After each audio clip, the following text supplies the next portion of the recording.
to order the Columbus City Council meeting for tonight. Our first order of business will be the Pledge of Allegiance. Please join us. I pledge allegiance to the flag of the United States of America and to the republic for which it stands, one nation, under God, indivisible, with liberty and justice for all. Our next order of business will be the consent agenda. Would someone make the motion, please, to accept the consent agenda? Oh, The regular agenda. I'm sorry. Number 3, adoption of the agenda. Someone like to make a motion to adopt? I would like to make a motion if we could change item number 6 and move that all the way up to already under public forum. So number 6 is the Woods Right. preliminary and final plat. So you want to move that up? Yeah, I'd like to move it up. Second. So they don't have to sit for the whole meeting? Yeah. But we can make recordings and send it to them, so All right. in case all right. they miss something. I have no problem with that. Is there a second? Rob, second. Moved and seconded? Ron, aye? Sue, aye. Janet, aye. Rob, aye. And Jesse, aye. Thank you. All right. So that'll move ahead. And then consent agenda.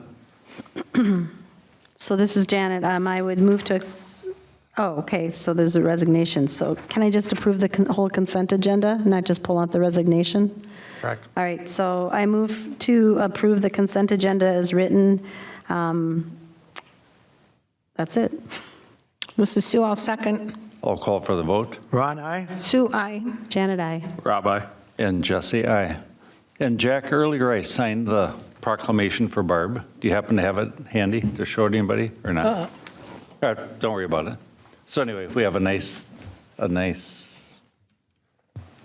paper thanking her for her service. And I think she'll be pleased to have that. So, That's great. all right, and quickly on to letter number C. Public open forum. Is there anyone who would like to speak at public open forum online or in the audience? Jack, there's somebody in the waiting room. I got it.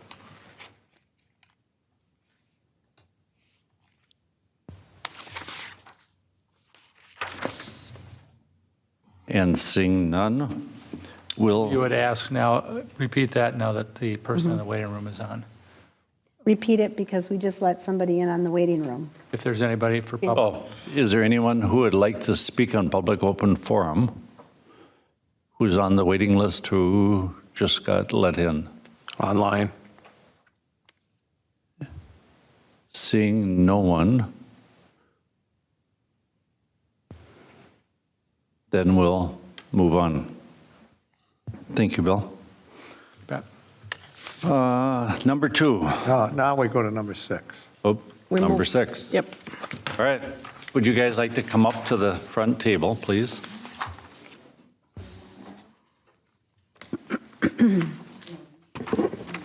That's okay, Jessica. I think you can sit there. There's 2 of them.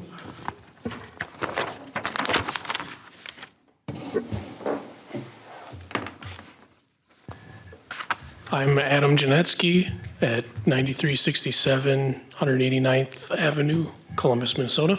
Will you pull your mic up real close? Otherwise, we can't hear you. Thea Janetsky at 9367 189th Avenue Northeast in Columbus. All right. I think most of us sat through this on last Wednesday. Jack, do you have something to add? A little explanation for us? No, but Eleanor is online and she will present this staff report for this item. All right, Eleanor, you're online. Tell us what we need to know. Hello, everyone. I do believe that most of you were there at last week's public hearing, but this plat is a simple residential plat to add a new 5-acre residential lot, breaking that off of a 40-acre existing lot. The only items of note was that this would be going off of a shared driveway with 2 other residents already using that driveway, but we had passed a variance back in March to allow that. So we've been talking about this plat for a while. I think we're on the same page with that, as well as a wetland delineation that kind of had some issues, but has now been resolved, and everything is A-okay with the wetland delineation at this point. So does anybody have any specific questions that I can help answer? Just a quick one, Eleanor. Is this one where we're requesting replacement drainage and utility easements, or is that a separate item? Can you repeat? Replacement drainage and I know you've utilities? been talking to Jake softly about a drainage and utility easement. Is it on this plat? No, it's on a lot line adjustment that we're working on. I just wanted to make sure if it was that it would become a condition. Thank you. Yes. No question. Anyone else? No questions. Nope. In that case, I'll make the motion to approve the preliminary and final plat of the woods of E and B with the conditions as approved by the Planning Commission on October 2nd, 2024. Is there a second? Ron, I'll second it. You got it, Ron. Any other questions or discussion? I'll call for the vote. Ron, aye. Sue, I. Janet, I. Rob, aye. And Jesse, aye. You're done. There we go. Congratulations. Thank you, guys. Thank you, guys. Thank you, Ron, for moving it up to the front. You're welcome to stay, of course, if you have nothing else to do today. All right. So now we're on to the heavy hitters. We got the sheriff in town, and Jessica, would you please go through your program with us? Absolutely. Good evening, Mayor, council members. As most of you know, I'm Jessica Slavic. I am a lieutenant with the Anoka County Sheriff's Office, and I'm also the liaison between our office and the city of Columbus. Tonight, I've prepared a report to talk about this last quarter, calls for service, and wanted to cover some things in particular. I wanted to do things a little different this time than what I previously have done. Instead of rambling a bunch of stats off, I kind of wanted to break things up into different call types. I did give everybody some statistics and some graphs on the second page just showing trends since 2019 and calls for service to date, ending September 2024. But I wanted to start just by saying that summer months are typically very busy for law enforcement. Columbus was not an exception to this. July, August, and September brought in 225 more calls than it did in the previous quarters. So this was about a 45% increase in the calls for service. And I wanted to start by talking about property crimes because we did see a small spike in property crimes. We were trending pretty good with no burglaries or attempted burglaries, but we did have 2 burglaries, 13 thefts, and 5 damage to properties. However, if you look at the graphs from the second page, you'll still see that we are significantly lower than where we have been dating back to 2019 and even into 2021. I just wanted to cover a couple samples of some of the reports that we received so people have an idea of some of the burglaries and thefts that are occurring. The first one I want to share with you is from July 28th. It occurred at the 14100 block of West Freeway Drive. I don't know if many of you are aware, I've been in Minneapolis lately, but they have those electronic scooters and bicycles everywhere, and you basically just scan a QR code, put your payment in, and then you can cruise throughout the city, and then wherever you leave the scooter or bicycle, they're all GPS tracked, so the company can pick them up, charge them, and get them where they need to be. Well, the deputies had a call from one of these scooter companies reporting that they had a bunch of stolen scooters, and they were tracking to this location on Freeway Drive.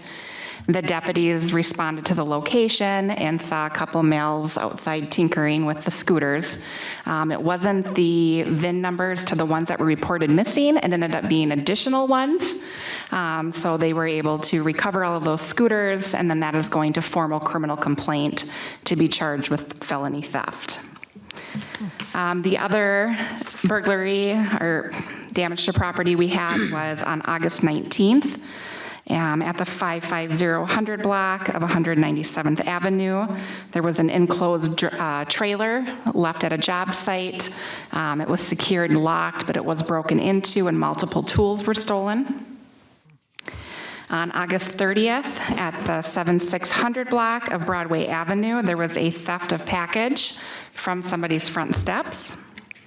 And then on September 9th, at 9100 block of Howard Lake Drive, there was a theft of a vehicle overnight. The keys were accidentally left in the vehicle, and the homeowners woke up with a vehicle no longer in their driveway.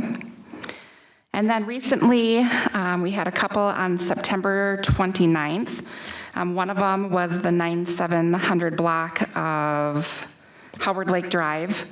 Around 11 p.m., the homeowner heard a loud thud and then waited a couple minutes, heard another loud thud, and upon inspecting, somebody was trying to boot in the service door in their garage. So deputies checked the area. They were unable to locate any suspects. But then that same night, the 8900 block of 178th Avenue, while a homeowner was out on an elk hunting trip out of state, he did return home that same day and found that his pole barn had been broken into. Some of the items stolen included an ATV, a fish finder, and a lot of other outdoor equipment. So that kind of summarizes property crimes. Again, a small increase over the summer months with people out carousing neighborhoods and checking to see if doors are locked and if vehicles are left unsecure.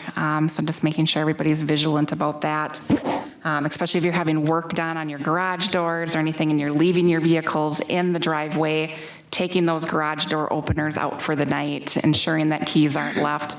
All those little things, unfortunately, people are walking our neighborhoods in the middle of the night looking for those opportunities. Any questions on property crimes? Well, I have, can I ask a question about the, about this, or haven't we gotten to that Oh, we yet? can go right ahead. Okay. Well, I was curious because, and I like the way you have this, it really tells a story. So when I'm looking at, like even the one up in the first corner, the burglaries in 2019, 2020, 21, you know, they were high and it's just gone down to 2 or 1 over the last 2 years. I mean, that's a significant decrease. So was there any change? It is a decrease, and I don't know whether it's the crimes are changing.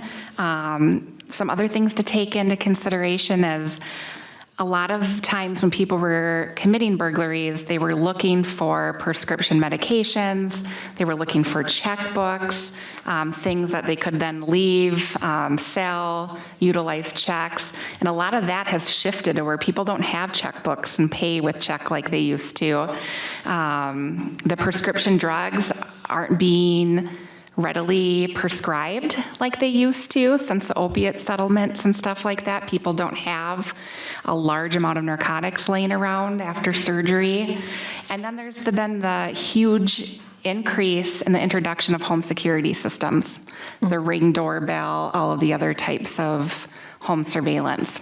So it is an interesting trend. Yeah, well, then that probably answers the other one I was looking at, which is the drug arrests were really high in 2021, 2020, and 2019, and then they went way down. So that must have been right after that same, the drug. Yeah, it's definitely a contributing factor. There's could be other reasons for that as well. I mean, I know that the opioids are still being used, and we're still seeing it. But well, that's good news that things are, I mean, I see other things, yes, have gone up, but at least some things are going down. Yes, yes. So there was that increase, but I think the overall trend is still in a good spot. And thank you for the feedback on this type of report. I think if it's okay with everyone, I'll continue bringing something similar moving forward. I've got a question, Jessica. Is this kind of a trend in the county, or is it just us? I will say the property crimes in general have gone down. Overseeing the Criminal Investigations Division and the Crime Scene Unit, we're not responding to as many burglaries as we used to where recovered stolens and residential and commercial burglaries back in 2011 and into the early 2000s. We were up to 2020, 21 were our bread and butter. That's primarily what we did. But then, you know, when you look back in the years here, like these theft calls, when you have something like a catalytic converter taken from, let's say it's a dealership and they got 5 cars, is that 5 calls? Yes, that would be 5 separate incidents because a case number would be pulled for each victim.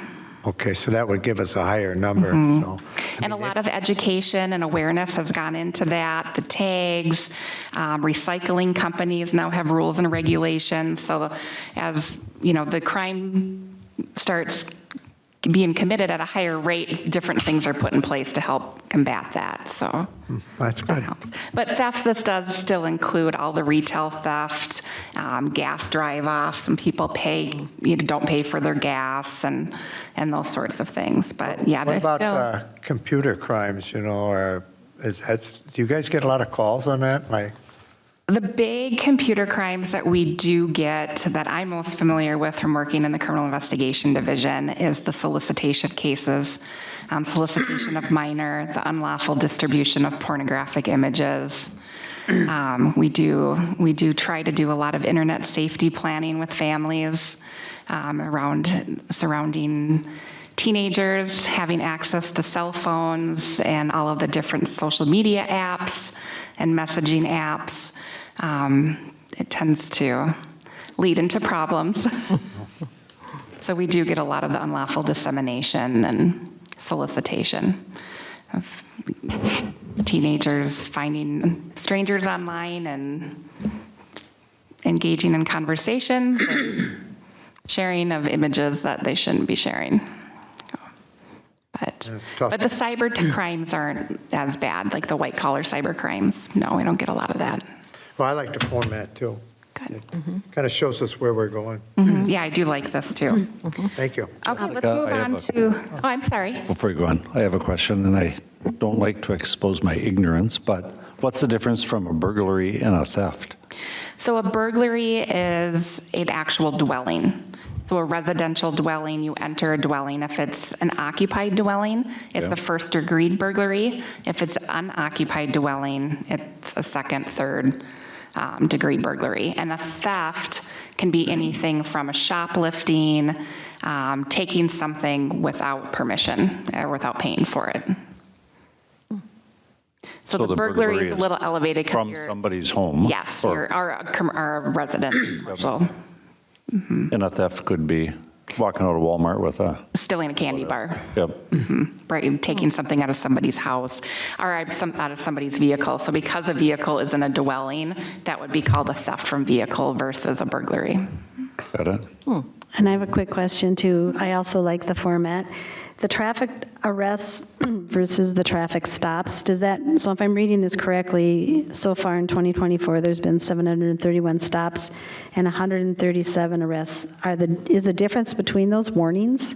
Yes. Okay. Yep. That's typically at the deputy's discretion. Okay. A lot of times traffic enforcement can be educating the public, and a lot of that also depends on the driver, their driving history, and taking those things into consideration. And is there still kind of a concerted effort towards speeding? Yes. Okay. We had an open house here last night on some proposed projects on Potomac, and boy, did I hear lots of people talking about speeding on that road. Thank you for sharing that with me. I did get some of the meeting notes from yesterday, and at any time, whether it's due to this or the general public calling with complaints, feel free to let me know so I can put some concentrated efforts in those areas and saturate that area. Thank you. I see your DUIs are up. Are you guys having any programs going on that, or are they just? We do have a DWI task force. I don't know when they run their operations and what locations they're doing them in. I think they're primarily in saturating different areas, more in like Fridley, Coon Rapids. I don't think there's been one in the Columbus area. I think that's just the traffic enforcement. It's not even the holidays yet. Okay, but let's move on to some property crimes. This last quarter, we did have 3 assault arrests and 1 robbery. I want to talk about the robbery that happened at the Grand Stay Hotel. It occurred on August 24th, and it involved a male and a female. They had recently just met through an online dating app. They agreed to meet up at the casino. Sometime during the evening, between their time at the casino and the hotel, things went wrong. The female tried to leave. She got into the passenger seat of her friend's vehicle, and then the male party came around the rear passenger door and was able to reach in and remove the female's purse, who was sitting in the front passenger. He then fled in his vehicle. He came back to the hotel. Deputies were able to locate him, and then he was arrested for the robbery. And that case was assigned to the Criminal Investigation Division, and is being charged out through a formal complaint as well. I wanted to talk about some motor vehicle accidents.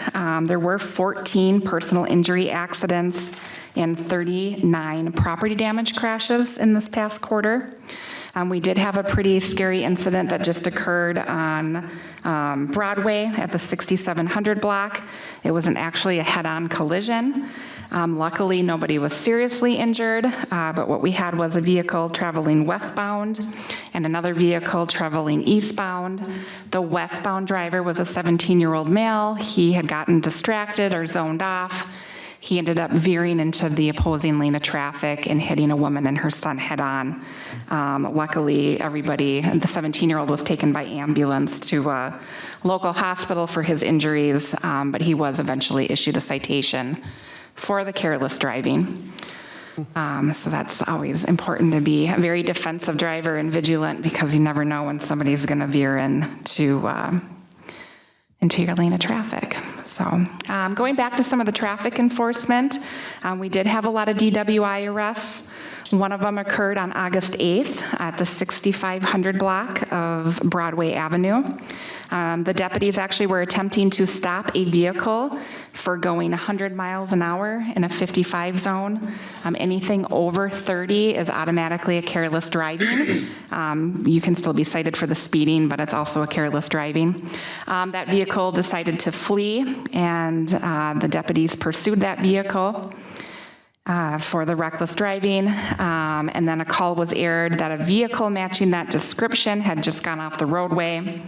Witnesses stated that the male and female had ran from the vehicle down the driveway. Deputies were able to give chase. They did catch the driver. She stated that she swallowed 3 grams of fentanyl. An ambulance was started for her, so she was transported to the hospital to be evaluated prior to being arrested and transported to jail. And then the K-9 responded, and the drone was launched in the air, and they were able to locate the male suspect, and he was also taken into custody. Then on September 18th, there was a second-degree DWI. A caller reported that a vehicle was all over the road on Broadway, going in and out of the ditch and in and out of the shoulder. And the deputy was able to intercept this vehicle, get it stopped, assess the driver for their conduct.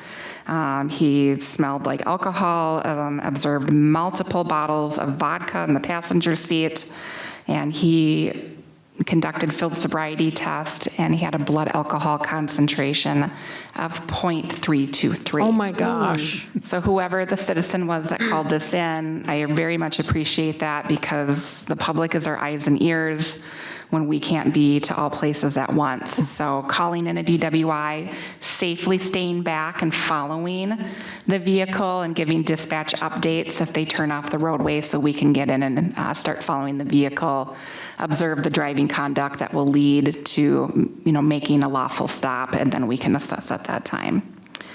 I do want to bring up something as I read all the Columbus reports. One really stuck out to me that made me chuckle a little bit. I didn't even know that we had a call type called stuck elevator.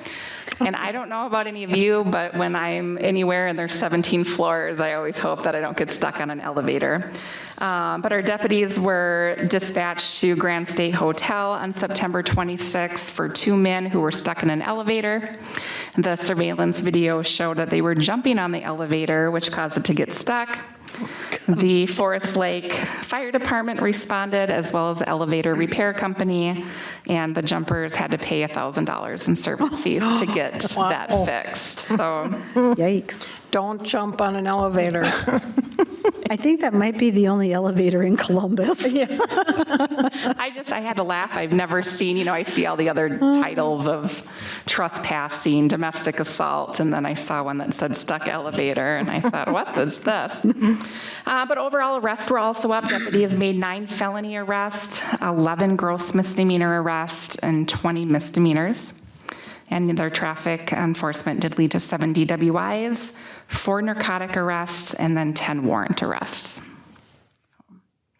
Other than that, from the last time I was here, we had some discussions about the call volume, depending on the time of day.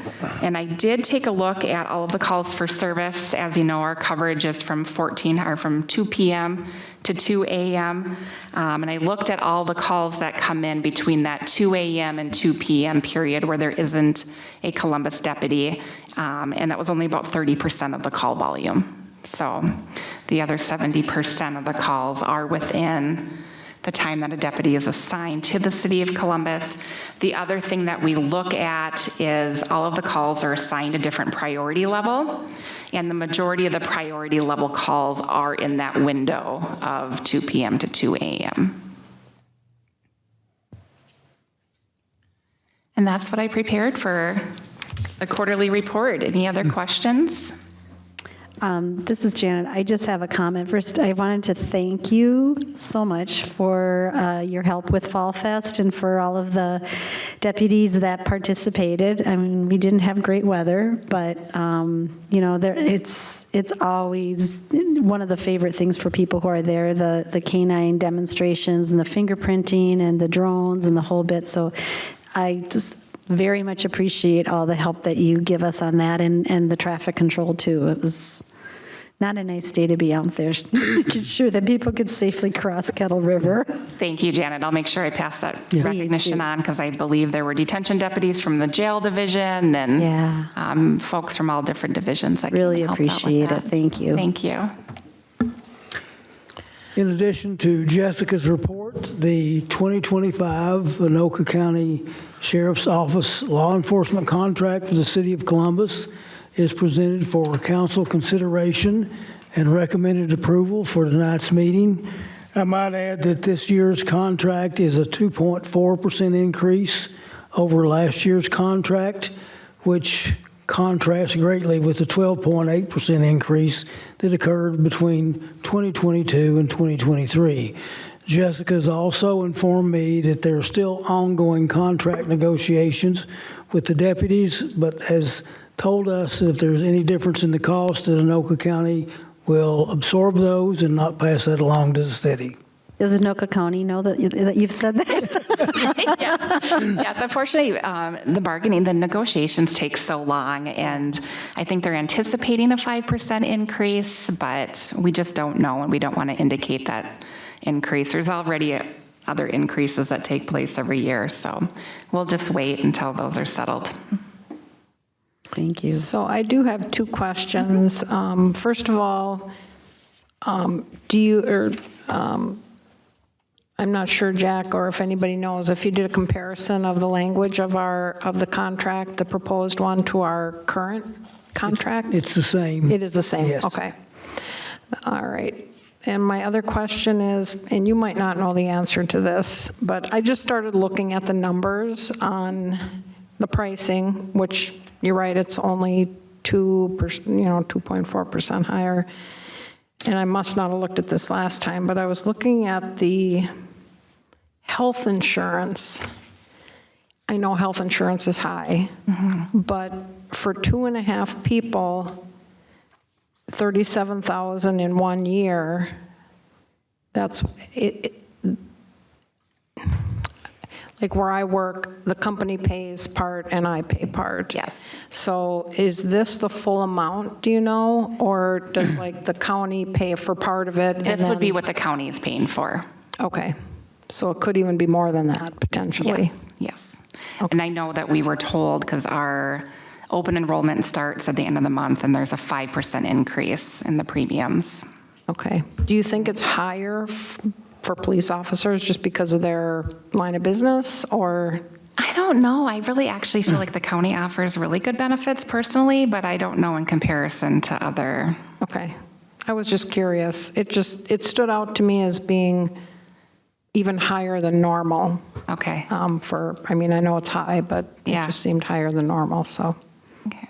I will ask. I'm going to look into a little bit more of that. Okay. Get back to you. Sue, I will give you an example of a neighboring city that offers a cafeteria plan similar to ours, and their monthly contribution or payment of that is $1,500 a month, which would be $18,000 a year. For 2.5 people, that would be $45,000. Oh, okay. So that's probably, that's even a little higher. That's a really small group. I mean, I'm assuming the county's participating in as a pretty big entity. Yes. So, I mean, I can tell you that the health insurance that I purchase through the university, and I pay everything, so it's the same as what the employees get, is more like $12,000 a month, or $12,000 a year. Oh, wow. Okay. So, but they're huge, right? I mean, that they have a huge group. So, I mean, a lot of times your rates are really based on how many people are enrolled in the program, so. Well, let me get a little more information, Sue, and I'll follow up on them. Thank you. Just to kind of build off that in question, so is your insurance through the county or is it through the officers union? It's through the county. It is? Okay, gotcha. Yeah, because I feel like it's pretty close to going rate for what I see out there. Work with pension plans and health insurance and things like that. Okay. It's right in there. Okay. I mean, some are substantially higher than that even. If that's for 2 people, right? Yes. Yeah. Well, I am getting a way better deal than I thought at my work. Yeah, I know some of the increases are vehicle insurance went up about 17%, and then the JLET costs. So the Joint Law Enforcement Ethics Committee had a slight increase. And I'm assuming somebody's a representative on JLET. Is that you, Sue? No. Okay. So for those that don't know, that is kind of the joint law enforcement in Anoka County that works on all of the RMS and CAD systems and squads, when we need to purchase new radios, all of those kind of joint county law enforcement efforts, and those fees are increasing. Oh, okay. All right. Otherwise, that was all the questions I had. Anyone else? Anything, Jay? No, and the budget is presented to you requesting you consider approval of it. There's a motion prepared if you wish to act on that. So I can make the motion. So I would move to approve the 2025 Anoka County Sheriff's Office contract in the amount of $493,967 as presented in item C2, attachment 1 of the October 9th, 2024 City Council packet. And this is Sue, I'll second. So we have a motion and a second. Any other questions? Anyone? If not, I'll call. Ron, aye? Sue, aye. Janet, aye. Rob, aye. And Jesse, aye. Wonderful. Thank you so So we're much. good for another year. Yeah. Thank you. Yes, thank you. Thank you. Well, have a wonderful evening, everyone. Yep, you too. I have one other before you leave. Yes. Please help us figure out how to make the people on Potomac a little happier. We're going to work on that. Whatever, we heard it last night, so The whatever we struggles have are to real. do. Yes. Anyway, All so right. that's it. Thank you, Jessica. Thank you, Mayor. Yep. Good night, everyone. Good night. It's nice to know, though, you got one at 100 miles an hour. I know, that's, On Potomac? No. No, Broadway. Broadway. Yeah. but yeah, you go over 30, it's an automatic careless driving on top of it. And That's why I stay above 30. 26 for you. Bye. All right, now on to something more fun.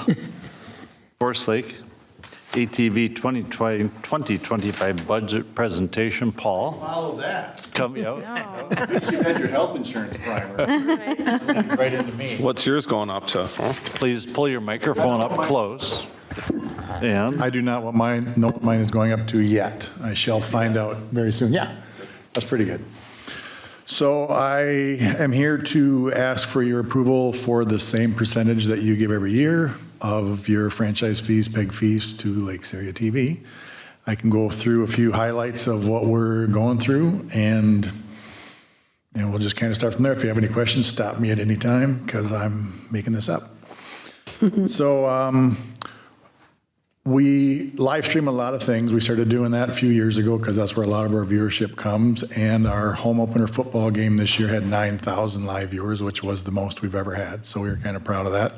Previously, it was about 6,500 for a football game. So that was kind of cool for our live streaming. This year, I worked a lot with the Chamber of Commerce last year. So then they offered me to partner with them next year going forward.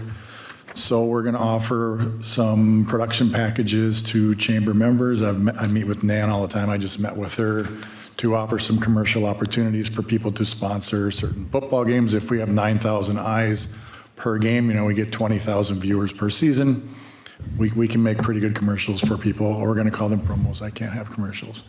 And so we're looking at that going forward. Do we need to advance the slides for you? Nope, that's a different thing. Okay. So that's Sue's fault. We're going to get to that later. Okay. I kind of brought that to my cable commission and blew through it, and I didn't know if I should use it or not. And Sue said, "That's fantastic. Bring that to my council." All right.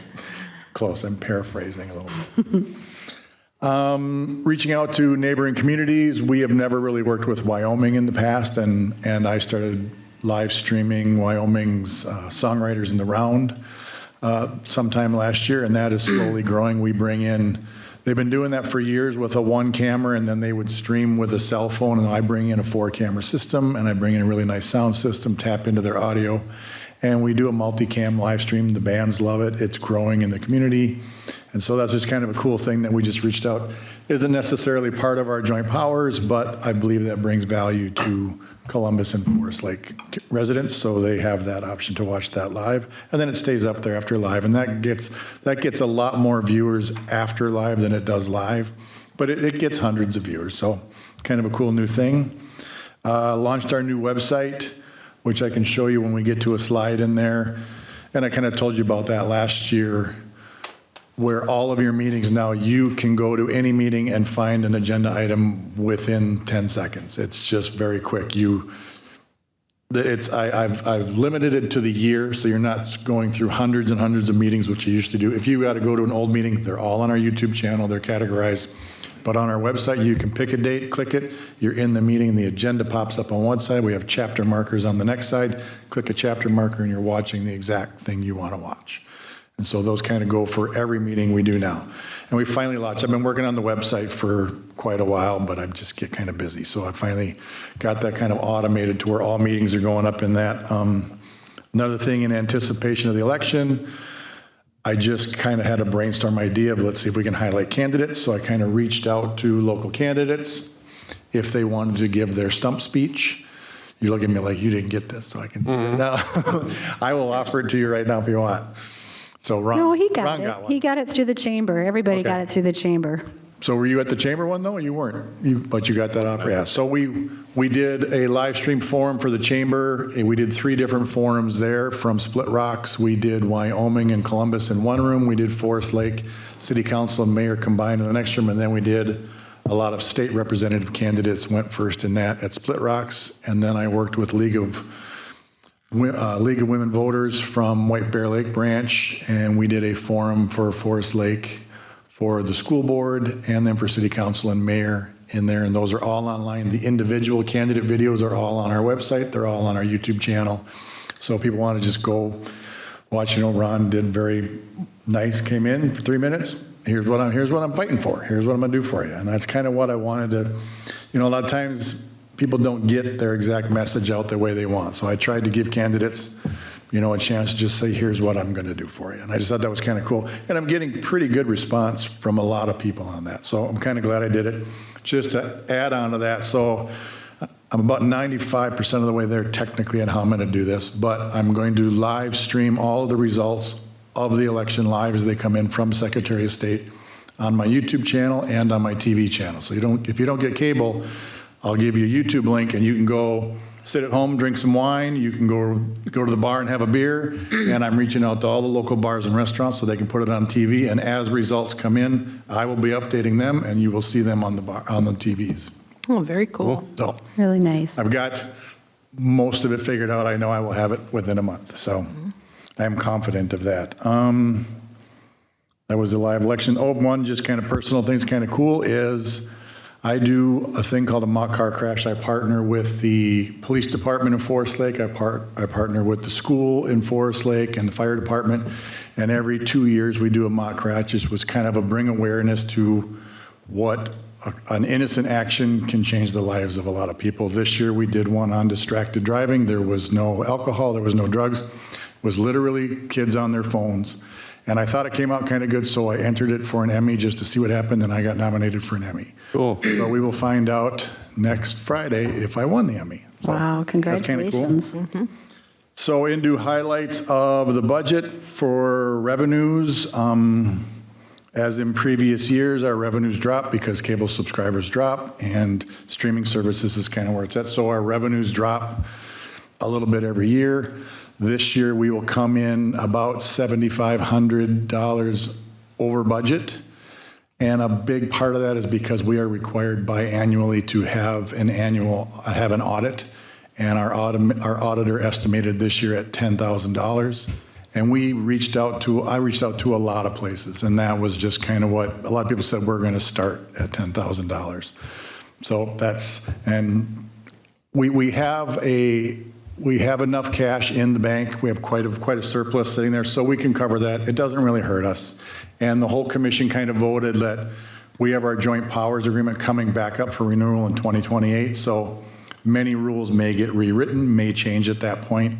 So we'll kind of worry about how the audit fits into that at that point, and we have enough to cover it next year just to follow the regulations we're supposed to do it. And that isn't even a state requirement. We fall way under what the state says we should make to require an audit. It's up to the commission. The commission doesn't really want it, but it's the city of Forest Lake that is requiring it biannually. And the reasoning behind that is if you go more than 2 years, your books can get off quite a bit. And we even had our board chair fix our auditor's numbers on the last one, which is kind of bizarre. So that was interesting. I'm doing, the way the rules are is we haven't really done a lot of promotional stuff, but I am reaching out and doing sponsorship opportunities for local businesses to help bring in more income as a production company. I did quite a few extra videos that brought in, I think we're up to $10,000, $15,000 that I brought in just doing productions, like the mock car crash paid us $2,500. And I do things for the schools. And so by adding business sponsorships to things, I'm hoping to offset that $7,500 that we're in the red next year. Our expenses are 3 main things. Our salaries are going up. I'm the only full-time employee. Health insurance is going to go up. We're going to find out how much in a few weeks here, but I think we guessed 5%. Was that what we? Yeah. And so I have my insurance guy on a hot line. As soon as the numbers come out, he's going to reach out to me. And so that's kind of where our budget is, and you guys have the budget in front of you. And if I am here mainly tonight just for approval of that, and you guys give the same percentage, so it should be already somewhat figured into your budget. I'm not asking for a higher percentage than normal. Any questions? I got a question, Paul. Okay. So I watched a football game Okay. against Woodbury. Yep. What was the matter with the broadcast? They go off or come on? Go off. Which one was that? Woodbury won last week. Last week, so that was my guys did something. That was the audio only version. Yep. Yep, that was my guys. They do that on their own, and unbeknownst to me, they did it from their garage this time and watched it on their TVs and announced it. And I had a wireless hotspot they used, and they put it in a place that they did not have a good enough signal. Oh. And it got fixed after the first quarter. It should have. We figured out how to transfer it to their home Wi-Fi.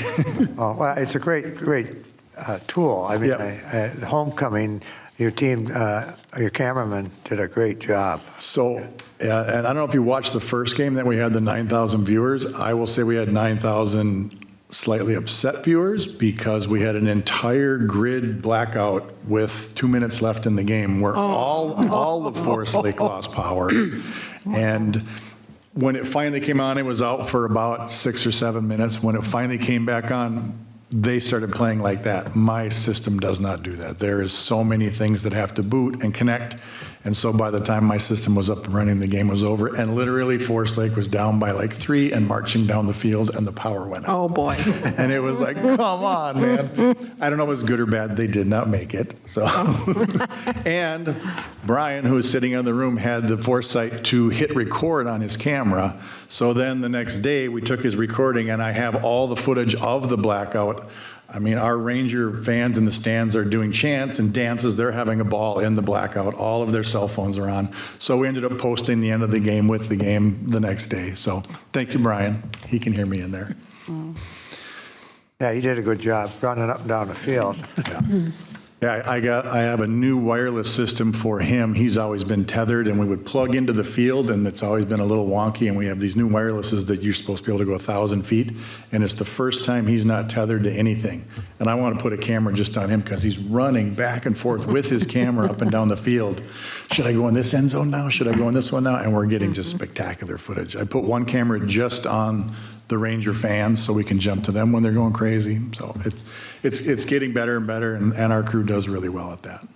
Well, it's a great system because I know grandparents or who's ever done, well, they're not doing it now in Florida, but they can watch the game, you know. Yeah, I have fans, especially when we do hockey. I have parents that come up to me and they're thankful when their team is playing Forest Lake because they know they can stay home and watch the game because it looks great at home. Yeah. So we're pleasing the other cities too. Do a good job. Thank you. And then I just want to thank you also for all the work you did on Fall Fest. I mean, you were there Friday night, all day Saturday, Sunday with the worship in the park. It was amazing. You spent a lot of time doing that, and I really appreciate the coverage, and you share those shots with us for the following year, and that's just so wonderful too. So thank you for that. You are more than welcome. It was very frustrating Saturday because of the weather. Yeah. Trying to find, because everything got moved. So Janet's literally saying, Paul, we got this going on. Quick, go over here because everything, I mean, I think the Humane Society got rained out 4 times. Yeah. They'd start, it'd rain, they'd stop. And so that was a little frustrating. And then the worship in the park was just this glorious sunny day. Yeah. And I have the most spectacular footage. I didn't know what I was going to film, and it just filmed so well. I had one of the pastors come up and say, I don't know who you are, but I can tell you're getting great shots. How do I see these? Well, that was that. It was just, you went over and above. That was really, really nice. No, Thank absolutely you. my pleasure. So I just got a quick question. So for the hockey games, is that directly through your television station, or is that through like the hockey barn? That is through me. So I do all of the home games, and so to cover my costs, I couldn't afford to do all the games, so I work with the Hockey Boosters, boys and girls, and they cover just my production costs. And so I break even by going there. So I only have a certain amount of budget for my camera people, and I have to show up with at least 2 camera people, sometimes 3 or 4, 2 announcers, plus me. So it's just kind of to cover what it costs to be there. It's very cheap. And this year, for the 2nd year in a row, boys and girls bought the entire season. That's great. Yep, so we will stream all of them. I am also hopefully working with Minnesota Mallards. I put in a pitch to them to do their home games, and the initial guy I was working with was very excited. He's not there anymore, so now I'm working with the second guy, and I don't know what kind of legal reasons they're going to run into, and if they have sponsorships that will not let me do it or not, but I am working towards that, at least as long as they're here. So that should be very cool. Yeah, very cool. So, and another question, I'm involved in the Hockey Association there is, and Ron had alluded to, like, you know, grandparents go watch it and things like that, they're out of state. If there's like a big jamboree or tournament or something like that, can the association reach out to you to have maybe that per se filmed, You be can live try. streamed, or You can try. Is it- So I run in, it isn't money, it's usually somebody, 45 in the past has owned rights to all postseason games, and even if they're not filming them, they will not let me film them live. Okay. They will let me film them, but I cannot post them until the game is over, which Yeah. That point kind of is what it is. So last year we had a couple of games where both teams agreed to it, and then I would have the activities directors reach out to 45 and make sure it was okay. We were able to do a few. Sure. But usually as a rule, postseason jumps into another thing and somebody else owns it. And a lot of times they don't even film them, but they don't let anybody else do it.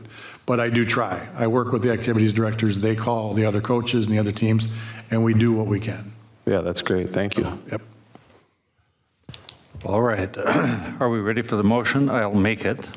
And I make the motion to approve the 2025 Forsake Area TV 2025 budget as sent to the council on October 8th, 2024. Is there a second? It's Rob, second.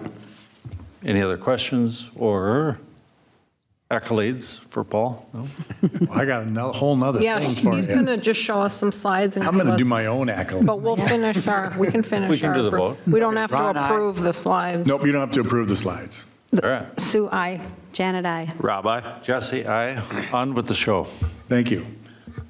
So Jack, if you could hit slideshow button up on the top left, this should work, I'm going to try to find the cursor. or top right, I guess it's my other left. There you go. There we go.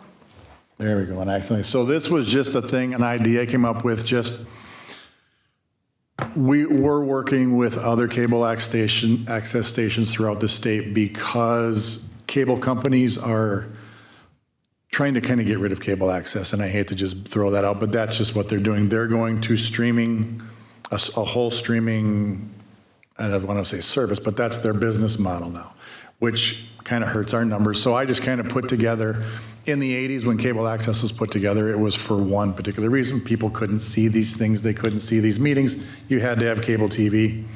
Now I have 100 times the viewerships streaming than I do actually on my channel. So I just decided to put together a little slideshow just to show what we do. And I learned at my meeting I have to go really fast. And the way I am, I've already told you almost everything that's going to be in here. So this was just the evolution of it. We've evolved just because of technology. Everything is online now. Everything is streaming. I do my best to make sure we have a Roku channel. We have an Apple ITV an Apple channel. We have an Amazon channel. So you can see us almost anywhere. You just have to search us out if you have a smart TV. Or pretty much everything we do is on YouTube. All of your meetings, that same chapter system, we do on YouTube now. So if you go to my YouTube channel, go to your meeting, we have your chapters bookmarked in the notes, so you don't even need to go to our website if you don't want. So just kind of modern technology. Stream worldwide, kind of went through that.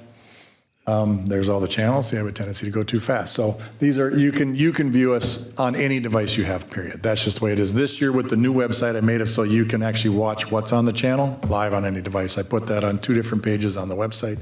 Go to the site, it'll say watch us live. You can see what's playing right now.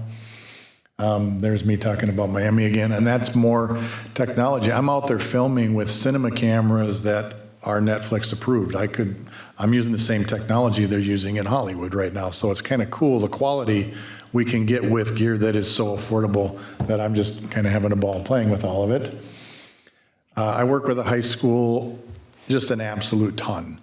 So I stream all of their big events. I work with the principals. I work with the teachers. I needed a camera person for this Friday because I have 2 people that couldn't do it. So I reach out to the activities directors, career counselors, principals, and they all just send me people to kind of help us out.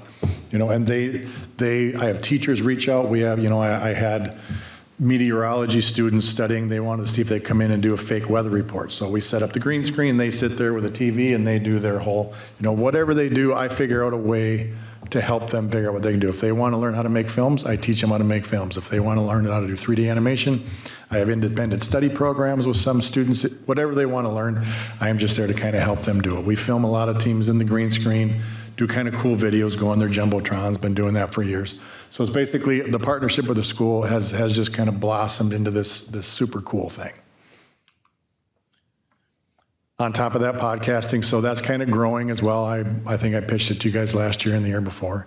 If you ever want to make something, can be about anything. If you think you're a great chef, you want to make something on cooking, come and ask me. I will make a podcast on that. I literally just filmed one for the community ed department in Chisago Lakes today. They just filmed their inaugural podcast because they just said, okay, let's just try it, start it. So if you want to do, Jesse, you're leaving, but you do your Mayor's Corner on your website. If you ever wanted to just do an audio version of it, I will bring it to you. So it's up to you guys. And I say that to you as people get to see how you're voting for things here, but then if you wanted to get more in depth and kind of explain why you're voting a certain way, everybody's life experiences are why you're voting a certain way, because everything that you've gotten you to this point. People kind of want to hear that sometimes. You know, they may disagree, but explain why you're doing it. They may go, okay, I get that. So if you want to go more in depth, that's always out there. We are on Spotify, iTunes, iHeartRadio, Pandora, anywhere you get a podcast, search out Lakes Area TV, our podcasts are there. Again, we just kind of stream everything. I get emails from people on the other side of the world saying, thank you, I got to watch this. I got an email last year from a parent who their parent, the grandfather of a kid who was graduating, got to go see he would have never been able to get to the stands, sit in the stands, sent me this super long letter how he felt like he was right there and got to watch his grandkid graduate. And it just was the coolest thing. I love reading things like that. I get those kind of emails all the time, just kind of thanking us for what we do. This goes back to how your meetings, that's how your pages look for your meetings. Probably could have put a Columbus one on the slide. Sorry about that. And then, so your agenda will pop out on the left, the meeting's on the top right, the items on there, you click anywhere on the right, it jumps right to that part of the meeting. And at work, we do that for every meeting. They're usually up the day after you have the meeting. And just in general, we're working as an archive, all these things. We have thousands of videos now on our YouTube channel, and we have another archive, but as long as YouTube's not going away, everything we film just sits there. You can search it out and find it. Our YouTube channel, we categorize stuff very carefully, so it's hopefully easy to find. And I just love meeting people and telling stories and getting to do what I do. So I feel like I'm playing every day, and thank you for letting me do it. That's all I got. Wasn't quite as fast as when I did it for my commission. But. Well, very good, and thank you so much. And it really has been enjoyable being on the commission and learning about what you do and your passion for doing this and how it benefits the community and the school especially. I think that the kids and the football fans, it's great. So it's been nice being involved in that, and I love it, so thank you. And you're a cool voice on our commission. We're going to miss you. So you come up with questions that, you know, that other people don't come up with. So, and I appreciate that. I'm always learning something from somebody. And I don't discriminate other sports. Football gets a ton of viewers. Hockey gets usually an average at least 1,000 viewers for every boys game live. Mm-hmm. Girls games get around 500 each game live. Basketball, 5 people would watch it. I tried. It was just kind of weird, you know. I try all the other sports just to see where the viewers are, and if nobody's watching, I don't do them. So that's why I just kind of are doing those 2 sports, because they consistently do very, very well. So. All right. Thanks for your time tonight. Yep. Nope. Thanks, guys. Thank you, Paul. Thank you. All right. How many people get applause? Not very many. Well, I've never met anybody that got an Emmy. Well, you're up for it. Right? Yeah. On to item number 4, a resolution for the appointment of the judges, pages 10 through 13. If you want to quickly look at the list and see if there's anyone would like to dismiss from the list, and I don't think there is. We'll take a vote and move on to the election. It's pretty much the same list Michelle. that we have often. Yeah. I see my neighbor on there. I don't know if that's her first time, but that's awesome. And then on page 13, you'll see that Jack Davis, or the Columbus Absentee Ballot Board, Jack Davis, Laurie Spangler, Cheryl Jenkins, Eleanor Hahn, and Jennifer Hill, the head election judge. I think that's all per usual, right? That's correct. And we're the ones that count the ballots and make sure all the reporting's done and sent in to the county on a weekly basis. So I'll make the motion to approve Resolution 2416, appointing election judges for the state general election to be held on November 5th, 2024. Is there a second? Ron, I'll second it. Any questions or deletions or additions? I'll call for the vote. Ron, aye? Sue, I. Janet, I. Rob, aye. And Jesse, aye.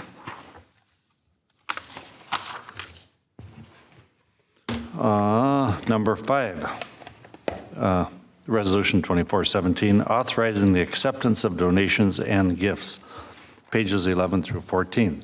So these are the people who contributed to the Columbus Fall Fest. And we have to have a resolution accepting them. But I think I'm going to read them quickly. Everybody deserves some recognition. And as we just heard, the weather wasn't perfect, but everything else is pretty good. So from the top, Bituminous Roadways, Forest River RV Hugo, K&I Auto, Blaine Brothers, Mastel Brothers, David's Hydrovac, Westmore Fluid Solutions, Viking Industrial, Waldock Craft, Olson Sewer, Blaze Credit Union, Ziegler Cat, Larkin Hoffman, thank you, Bill.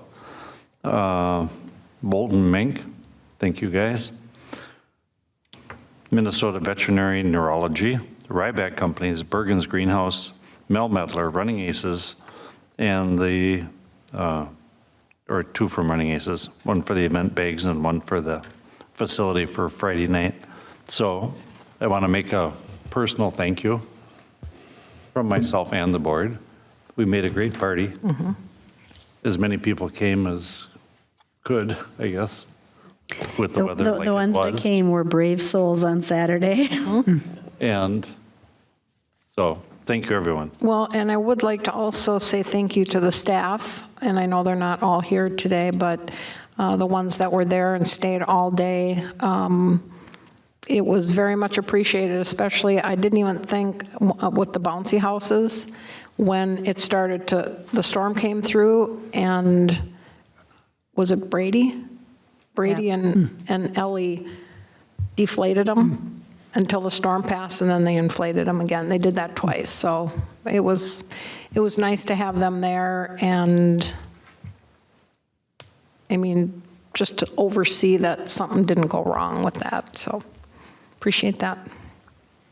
So I'll move to approve Resolution 2417, authorizing acceptance of gifts received by the City of Columbus, and to authorize the city administrator and to authorize the city to administer the gifts in accordance to the terms prescribed by the donors. Is there a second? This is Janet, I second. I'll call for the vote. Ron, aye? Sue, I. Janet, I. Rob, aye. And Jesse, aye. So, thank you, everyone, again. On to letter D, city engineer. Good evening, Mayor and City Council members. I guess the first thing I was going to do is ask Jack a question, but I guess I won't do that right now.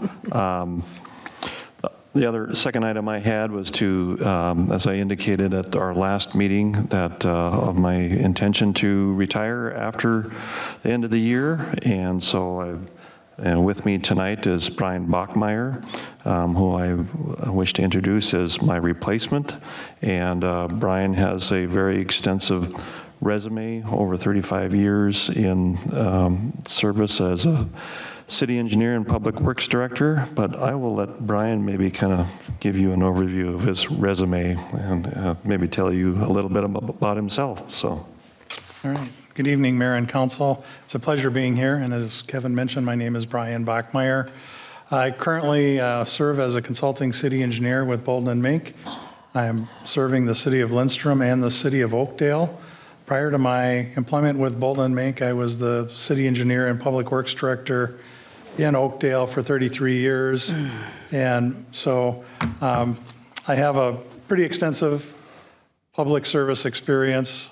While I was in Oakdale, there was a lot of development, so I was involved with well projects, water tower construction, wells and lift stations. So very familiar with municipal services that are provided through your public works and public infrastructure projects, generally anywhere from $5 to $10 million a year in projects.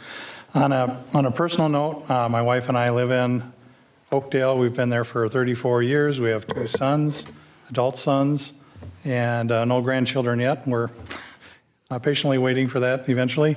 And we enjoy woodworking and golf and just being outside. So I'm looking forward to providing services to this community if you will have me, and looking forward to a good and continuing the successful projects that Kevin has been involved with. Thank you. Thank you. Thank you. Welcome. Yeah. And he likes to ride a Harley too, don't you? So- Well, maybe a little bit. Getting back to now that Jack's back, I had a question. Did those SRF invoices get recommended for approval in regards to the West? I don't know if that was on the consent agenda or not. No, that won't have to be. We can pay those. The explanation's been given, and that'll be done immediately. So say that again. I didn't quite catch that. I said the explanation, we had that, you gave that to us at the last meeting, so we verified what those invoices were, so we're good to pay those. Okay. So yeah, because there are now at the last meeting there were 2 invoices, and now I found out there's 4. So the total cost of those invoices is. And Cheryl will get up with those. 2 of those will have to be sent and backdated because they're over 35 days. And we'll get those backdated, and as soon as those are, we'll process the payment. Well, and it's not something for the city to pay. It's just basically, we're just recommending approval. Anoka County will pay the invoice. All right, I'll give that recommendation to Anoka County then. So. Anything else? I have nothing further. Counselor? No report tonight? What? Nothing going on anywhere? All right. Mayor and City Council report. Ron? I have nothing. Well, I have nothing, I don't think, unless Janet needs help with personnel. So I can phone a friend. You can phone a friend. All right, Janet, you're next. So I'm going to just mention something under the council report, and then when we're done with this, I can do the personnel committee report. So last Friday, I think Jack sent down an email to all of us. He had forwarded an email he received from Jim. I don't remember his last name. Jim at the county. Dickinson. So he's the county administrator, and it had to do with an application that we had submitted in partnership with Midco. And if you read that email, it looked pretty grim that we were turned down, and that was because the grant application didn't meet qualifications or some of the requirements of the solicitation, the RFP. I knew differently. I knew that wasn't true, and so I've been working with Jack and Jim and Commissioner Reinhardt to get this back on track, and I am happy to say that it looks like we're going to be able to do that. So it looks like it's not final yet, so you never really know, but it looks like the grant application that was submitted will get funded through a different program, and we should be able to do those 4 neighborhoods that were included in the grant. And so you will get more information as this sort of gets figured out and solidified, but I just wanted to let you know that we're not dead in the water. That's great. Yep. Rob? A couple things. The EDA Columbus event, though it was a light turnout, it was good interaction. I know multiple of us were able to get good interaction with the businesses over there, but it was a good event. A lot of food was left, but you don't really know who's going to turn out. Some that RSVP didn't show, but I thought it was a good event. And Ron, Jesse, I were there till the end, and we're able to chat with some of the folks we didn't even know that were doing business, like Haley there that showed up. And so yeah, that was a good event.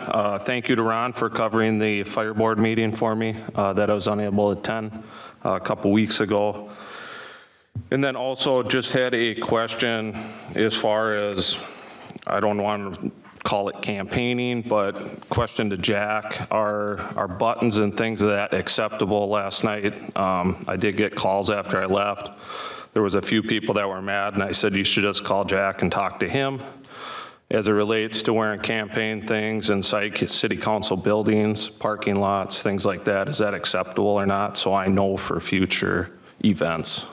I can address that. Jack reached out. Sorry, Jack. You wanted to introduce it. Rob called me this morning and asked me the question, so I reached out to Bill for the legal opinion on the matter, so he'll present the standards that apply to this and how it related to last night's event. Okay, thank Mr. Mayor you. and Council, I did take a look at the statute. The statute provides that wearing those items is prohibited during voting hours. So when you're outside of voting hours, it's not prohibited except for on the day of the election. Okay, So that's the rule. That's the bright line. okay, thank you. Thank you for that. I would also just add that we actually had cleared that beforehand, so we had asked that question of Jack Okay. at the time. Yeah. Yeah. No, I know I had my regular official city council tag on, as did you, but I was asked the question by multiple people, and I had. Oh, it was more than asking questions. People were taking pictures and posting it to their Facebook page, and Yeah. Ron got told to get that off the property. Yeah, I got pictures sent to me too, so Yeah. that's due diligence for constituents. I need to follow up, right? So, Mr. Mayor and Council, and I've offered this to each of you individually, with our retainer agreement, you can call me anytime you have a question, as long as it's city business, and that question would be city business. So I encourage you, you don't have to wait 24 hours, or you can call me at any time you have that type of question, and I'll be happy to provide the guidance that I can. Thank you. thank you. Thank you, Bill. Mr. Mayor, I'd just like to compliment Council Member Janet Hagelin for this Minco deal. I think if she, excuse me, wasn't looking in it so deeply like she did, we wouldn't be getting this money. This 300,000, I believe. It's more than that. Yeah, and I mean, it could have slipped through the cracks, and I don't think our citizens would have been getting the updated Minco, Broadband internet Yeah. service, yep. So I thank you. You're welcome. Yeah, definitely. Did all Thanks. And that. there's a lot of grateful people out there. I know, like Xingu, I was out there, and they were pretty happy that they're going to get served at some Right, point here. it's very easy to just kind of, I know you've worked on it for years, the Minco, but it's still very easy to just kind of let it go. But I seen you brought it up to our county commissioner, Jeff Reinhardt, And I have to say, he has been truly an advocate for Columbus. I mean, every time I've reached out to him, he's really gone to bat for us. So I think he feels strongly that, this is something that the county should be helping us achieve. And it's really kind of exciting, because when I came on board, my goal was to get the whole city served. And with these 4 neighborhoods, that will be complete. We will have the whole city served. And I would never have believed we could have done it in 6 years. It was, when we looked into the cost of what it would be if we just had to fund it ourselves, it was about $6 million. And that was all given to us through these grants, and I have to say, matching dollars from Midco. They've really been wonderful to work with. So I'm so appreciative of them, because they're the only providers that would actually help us with this. Everybody else just wasn't interested. well, it's hard to believe that there are people out there that still don't have it, That's what was the, I think when I received it, I just thought everybody had it, but there's still little pockets, so thank you. Oh, you're welcome. And I'll just tell you, if, once we get this one done, that's another 113 homes and 4 businesses that will have high speed that don't have it now, or don't have anything. It was 113 homes? 113 homes and 4 businesses. So Janet, if we're able to claw back this money from however they were going to spend it, when will this be accomplished? Next year or the next? So we have to make the commitment, or they have to make the commitment by the end of this calendar year, and then the work has to be done by the end of next calendar year. And Midco right now has us on the construction schedule, so I made a frantic call to Ellie at Med, so don't take us off yet. I think we're going to be able to make this happen. So it should happen by the end of 2026. Yep, it has to. The money has to be, the work has to be done by the federal grant deadline. All right. Personnel Committee report, ladies? So I'll do that one really quick. I'm just going to report on one thing, and then I think Jack is going to give us a report on where we are with the Assistant City Administrator search. So yesterday, the Personnel Committee interviewed a candidate for the Planning Commission. This is for the position that was vacated by Barb Bobick. So we interviewed Susan Bausch. She's a resident of Columbus, lives on Broadway, and has been here since 2016. Prior to that time, she lived in Wyoming, so she's been in this area for quite a while.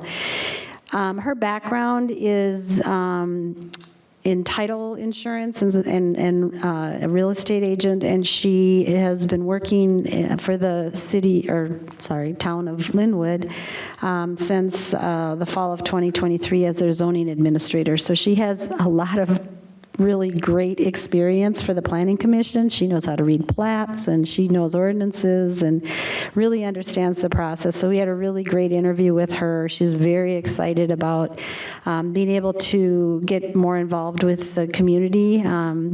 She told us the story that she and her husband have their forever home here in Columbus, and they really both want to be more involved in and learning about ways that they can serve the community. So both Sue and I thought she would be a great addition. She's available to start right away. So unless there's any questions, I would move to recommend appointment of Susan Bausch to our Planning Commission, and it could be as soon as next week. I think she said she was available for her first meeting. So do you want to add?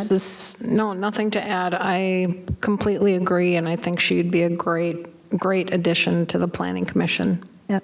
So I'll second the motion. Any other questions or discussion? I'll call the vote. Ron, aye. Sue, aye. Janet, aye. Rob, aye. And Jesse, aye. Jack, will you please call her, because she said she would be too scared to watch tonight. I will. I'll do that. Thank you. As another item from the Personnel Committee, the Personnel Committee interviewed 5 finalist applicants for the Assistant City Administrator position today. The committee is in the process of recommending a candidate to City Council, and the committee will finalize their recommendation of a selected candidate and present this to the City Council at our October 23rd, 2024 City Council meeting. So we had some good candidates, and that recommendation will be coming forward very soon. The only other thing that I would add is that there are 2 other positions being posted, one for the assistant, actually not being posted, that have been posted. They were posted last Friday. One for the assistant accountant position and one for the permit tech. So those are going to be up for 2 weeks, so they'll close a week from Friday. And then you'll be hearing more about our pool and our recommendations for hiring in those positions. We've got lots of activity. Yeah, fingers crossed. Mm-hmm. Anything else, Janet? That's enough, don't you think? Sue? Nope. All right, Jim, Public Works report. Mr. Mayor and Council, just a little update on our meeting last night for Potomac. Obviously, there was 112 people that signed in for that meeting, so it was a fantastic turnout.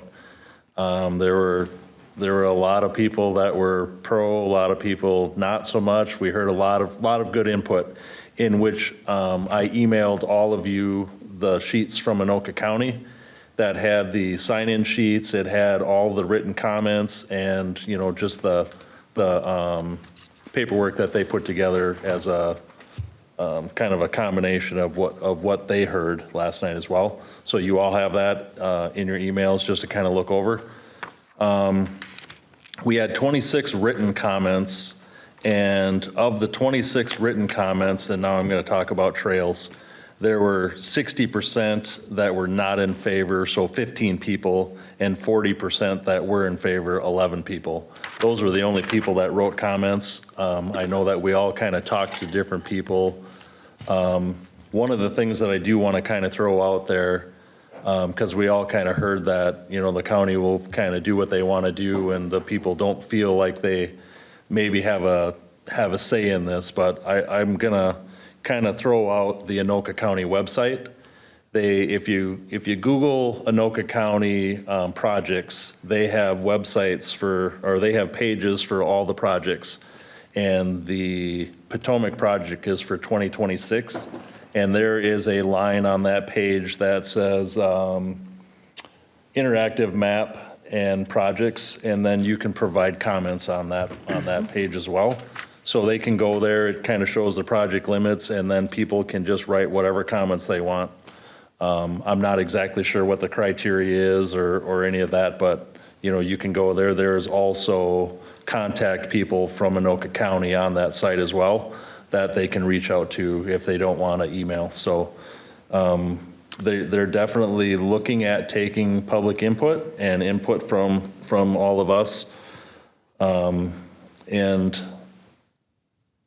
I think it was a fantastic turnout. I think they got a lot of good information. I'll be very curious to see kind of what the final turns out to be. So that's kind of all I got on that, unless anybody has any questions. I do have one question and maybe more of a comment, but can we put the link to that site to give comments on our website? Yeah. Just in case they come to our place first, it would be easier for them if they saw the link. Okay. And it may be. I know we have added some of those in the past, and I guess I don't know where the disconnect was between Connor and Haley. Mm-hmm. So there might be something on there, but I can't guarantee that. But Okay. Okay. Thank you. And I think I'll just mention too that I spoke with quite a few people last night. There was some confusion even after they ended up talking to some of the folks from Anoka County about the trails, and there were quite a few people who made the assumption that if they didn't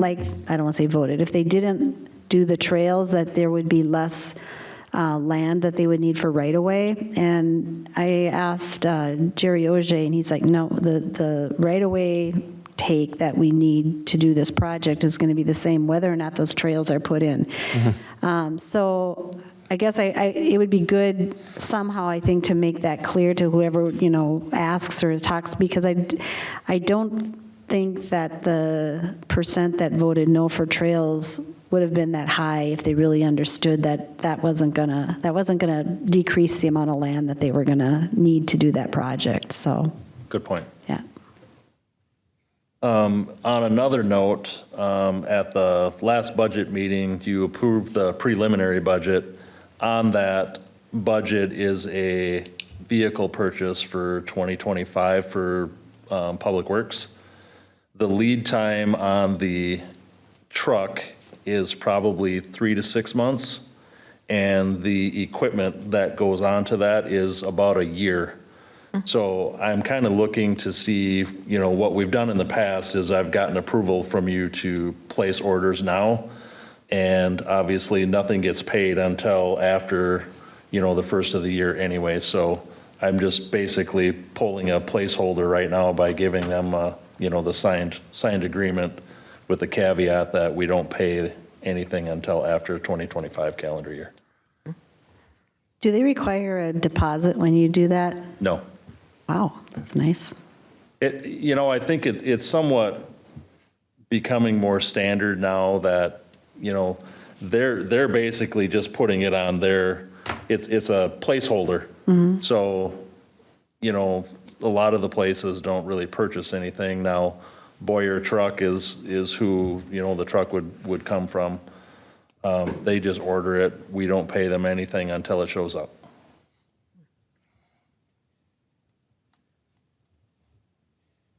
Do you need a motion or anything? Yes, please. Okay.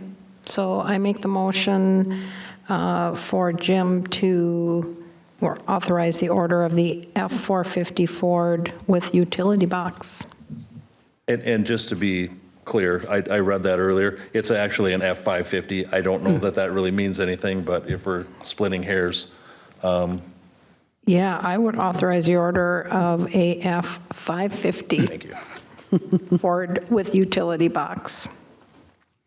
And this is, Second the motion. Is there any questions or? I have a question. The utility box is totally different from the truck, right? Correct. So do we have one already? We do. On the old one? or- So the truck that, you see the guys drive around, Yeah. it has the crane on it, we're replacing that vehicle. Okay. So it will look same, similar, different color, it'll be white, not gray. Oh, nice. I think it's gray. But basically look somewhat same, similar. But nothing's coming off of the old truck Nope. to go? So then we'll sell that later? or- That one will, as soon as we take delivery of the new one, then that one will go down to the min bid auction site and it'll go up for auction. And when that happens, I'll bring that to you to, say, here, we're going to dispose of this because we took delivery of the new. So you'll see me in, I don't know, I'm going to say late 2025 because we probably won't take delivery till potentially October. No other questions? Anybody else? No, just mainly a comment. I think that was a smooth move with the matching the colors. Yes. And also all city trucks match. I'll call for the vote. Ron, aye? Sue, I. Janet, I. Rob, aye. Jesse, aye. But now we have to, anything else, Jim? Nope, that's it. Thank you. I have to back up. Sue, I skipped over your planning commission report. Nope, Oh, yeah. I don't start till next week.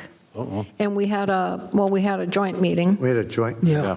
Okay, You were online. got it.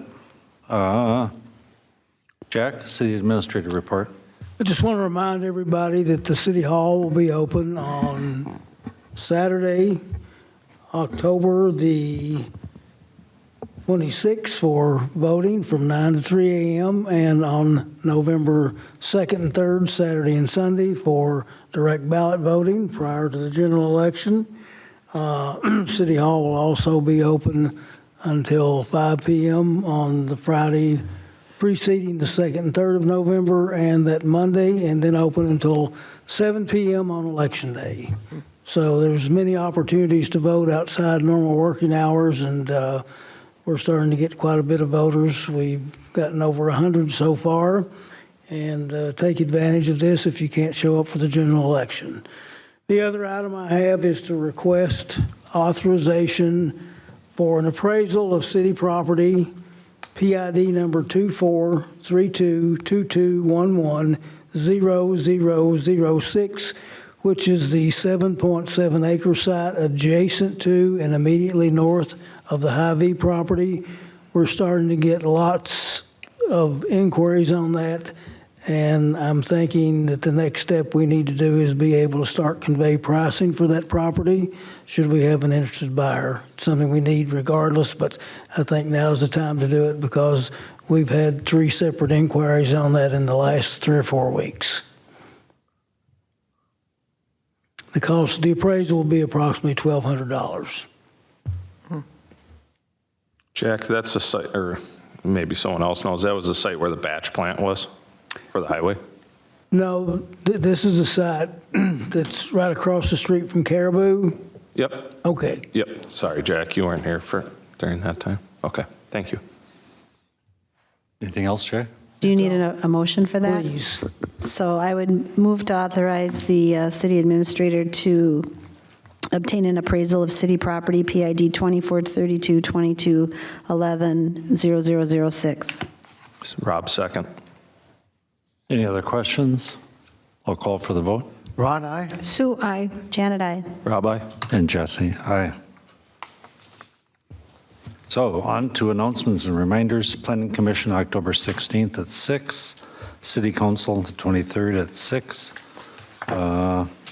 General election voting, October 26th, 9 to 3. Local government officials meeting, October 30th at 6 in the Coon Rapids Fire Department, number 3. Is there anything else I'm forgetting? If not, I'll make the motion to adjourn. I'll second that. I'll call for the vote. Ron, aye? Sue, I. Janet, I. Rob, aye. And Jesse, aye. Our meeting is adjourned.